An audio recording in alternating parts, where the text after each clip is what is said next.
Ever get that, like, that feeling, that pull towards the unknown, that urge to just push past what you're comfortable with and chase something new, even if it seems impossible? It's like a yearning for something more, right? Exactly. And that's what we're going to be unpacking today as we take a deep dive into Mary Shelley's Frankenstein. Ah, Frankenstein. Such a classic. It really is. But we're not just talking about the Boris Karloff movie version here. We're going back to the source, the book itself, to really dig into the themes that make it so powerful, even over 200 years later. Because it's so much more than just a monster story. Right. It's about these really deep human desires. Yeah. Exploration, ambition, the drive to create, but also the consequences that come along with those desires. And the responsibility we have for the things we create. Exactly. Okay. But we're getting ahead of ourselves. Let's start at the beginning. Before we even meet Victor Frankenstein, the scientist, we encounter another seeker, someone completely captivated by the allure of the unknown. Robert Walton. The explorer, right. Yeah. Imagine this.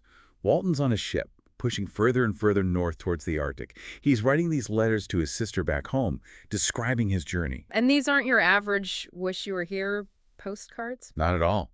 These letters are filled with this intense longing, this almost spiritual connection Walton feels to this unexplored territory. He describes the land of mist and snow as if it holds some profound truth, some key to unlocking the mysteries of the universe. He's completely mesmerized by it. Totally. He talks about the perpetual splendor of the sun on the horizon and how he dreams of sailing over a calm sea to discover a land surpassing in wonders and in beauty every region hitherto discovered. Wow, that's beautiful and a little bit haunting at the same time. Right. It's like he's searching for something that exists beyond maps and charts, beyond anything anyone's ever seen before. Which is a powerful impulse. And I think that's what makes Walton such a compelling character. He embodies this very human urge to explore, to conquer the unknown. And don't we all feel that urge sometimes? To push our boundaries, to see what's beyond the next hill, to learn something new. Absolutely. Think about it. We all have that impulse in us, whether it's traveling to a new place, trying a new hobby, or even just, I don't know, reading a book about something completely unfamiliar. We're hardwired for discovery. It's in our nature. It's that same impulse that drove explorers throughout history. Mm. And Shelley, writing in the early 1800s, during this age of incredible geographical discovery, well, let's be honest, colonization too, she knew that this thirst for knowledge, this ambition to go further, could have some very real-world consequences. But it's not always pretty. No, it's not. Which brings us to Victor Frankenstein. Because like Walton yearning for the North Pole, young Victor was already on a quest of his own. His journey was a deep dive into the mysteries of the human body, the secrets of life and death. And you can already see how those two journeys, Walton's and Victor's, might be connected, right?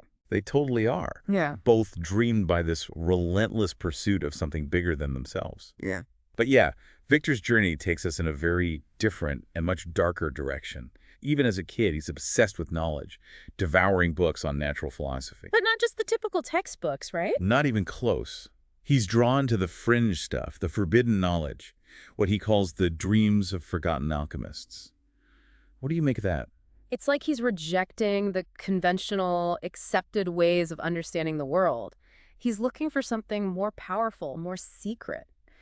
This fascination with alchemy, with pushing beyond the accepted boundaries of science, it gives you a glimpse into his character, even at a young age. He's not afraid to push those boundaries, even if it means crossing some lines. And that's where things start to get really interesting. And that drive to push boundaries, that hunger for forbidden knowledge, it only grows stronger when Victor goes off to university, right? Oh, absolutely. Ingolstadt, that's where he really dives headfirst into the deep end. Totally.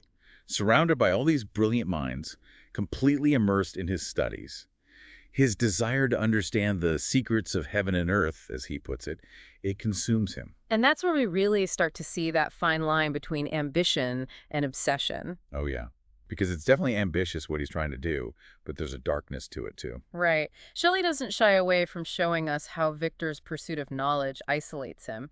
He shuts himself away in his laboratory, withdrawing from everything and everyone, neglecting his health, his relationships, even just basic human connection. He's so focused on his goal that he loses sight of everything else. It's like he's disappearing into his work. Becoming a ghost even before death enters the picture, which is, well, pretty eerie foreshadowing when you think about it. No kidding. But I think it's important to remember that Victor did have other options, other paths he could have taken. Like, what about Professor Krimp? Oh yeah, Kremp, the voice of reason, or at least the voice of traditional science. Exactly. He represents that more methodical by-the-book approach. Okay.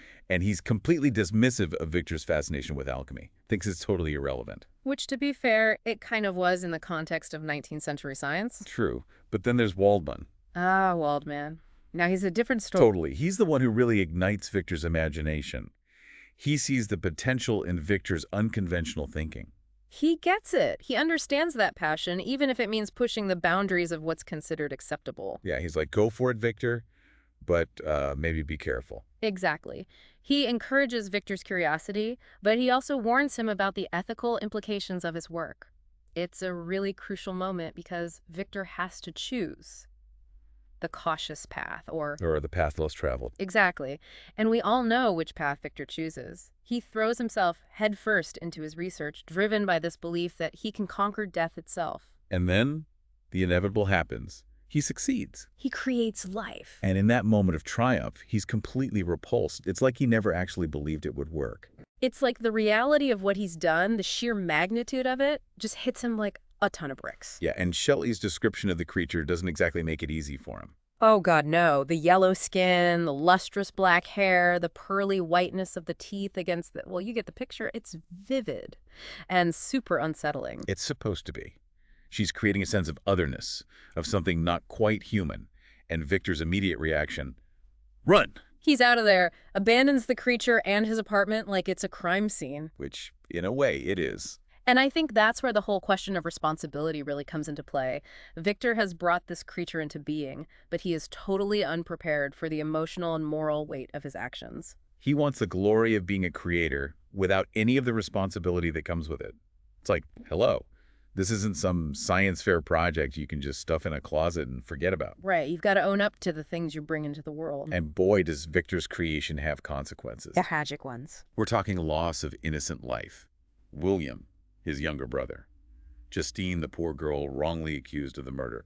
Even Henry, Victor's closest friend. And with each death, you can just feel the weight of Victor's guilt and grief crushing him. He knows, deep down, that his actions, his inability to take responsibility for the creature, led to this. It's heavy stuff.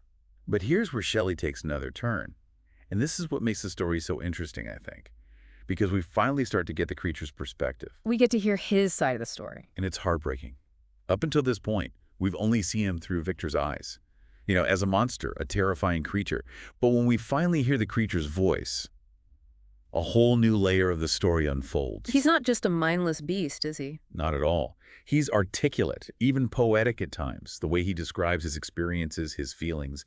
And he has this deep, almost desperate longing for connection, for understanding. Which makes sense, right? I mean, think about it. He's been abandoned, shunned, called a monster. Exactly. He doesn't even really understand what it means to be a monster. He's just treated that way from the moment he's born. And despite all of that rejection, he still craves acceptance. Remember when he finds the DeLacy family? The family living peacefully in the cottage? Yeah, he's drawn to their warmth, their love for each other. He wants to be a part of that. And for a little while, he is, in a way. In secret, observing them, learning their language. He even starts doing chores for them, like some kind of... creepy, well-intentioned house guest. Yeah. But it shows he's capable of kindness, of empathy. He even calls himself benevolent at one point. Before misery turned him into a fiend, as he puts it. Right. It's like he's saying, hey, I wasn't born this way, this monster everyone sees. I became this because of how I was treated. And there's this glimmer of hope, right? Like maybe he can break free from that monster label. He even reveals himself to the old man, hoping for acceptance. And the old man, because he's blind, he can't see the creature's outward appearance. So he treats him with kindness. Sees his humanity. It's a beautiful moment. Yeah. Short-lived, but beautiful. Because as soon as the rest of the family sees him, they freak out. They reject him. It's devastating. It just reinforces that whole cycle, you know? That cycle of fear and rejection that he can't seem to escape. And that's what ultimately fuels his rage, his bitterness toward Victor. Which leads to that final confrontation. Yeah, face off on the ice. At the ends of the earth. It's like the setting itself, that desolate, unforgiving landscape. It reflects their emotional states. Cold, empty. They're both broken in their own way, consumed by grief and anger and regret. And yet, even in those final moments, there's this complexity to the creature's emotions. It's not just about revenge. He wants Victor to understand, to feel the weight of his abandonment, the profound loneliness of being brought into a world that refuses to accept him. It's tragic, really, because the creature, the one deemed a monster, is the one pleading for compassion. He seems to understand Victor, maybe even humanity, better than Victor understands himself. And that's the heart of it all, isn't it? Frankenstein isn't just a monster story. It's about ambition and its consequences, but our responsibilities to the things we create, even when they don't turn out the way we expect. And about that very human need for connection, to be seen and understood, even when, especially when, we feel like monsters. That's something to think about. And on that note, thanks for joining us for this deep dive into Frankenstein.